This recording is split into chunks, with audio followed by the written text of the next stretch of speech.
अल्लाह जे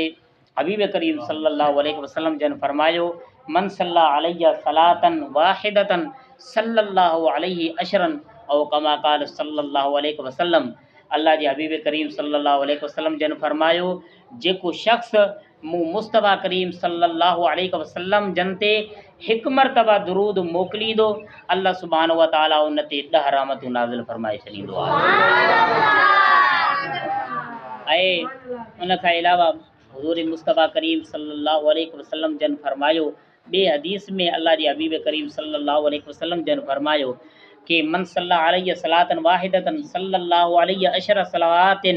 व हुत्तत अनहु अशरु खतीआतिन व रुफ़िअत लहू अशरु दरजातिन औ कमा क़ाल सल्लल्लाहु अलैहि वसल्लम। हुज़ूर मुस्तफ़ा करीम सल्लल्लाहु अलैहि वसल्लम जन फरमायो जेको शख्स मूं मुस्तफ़ा करीम सल्लल्लाहु अलैहि वसल्लम ते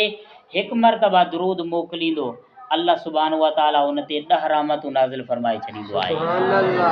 सिर्फ़ु इते ॻाल्हि ख़तमु न आहे, अॻिते अल्लाह जे हबीब करीम सल्लल्लाहु अलैहि वसल्लम फरमायो 10 रहमतूं नाज़िल फरमाए छॾींदो ऐं रब सुब्हानहु व तआला उन जा 10 गुनाह बि माफ़ फरमाए छॾींदो आहे ऐं अल्लाह सुब्हानहु व तआला उन जा 10 दरजात बि बुलंद फरमाए छॾींदो आहे।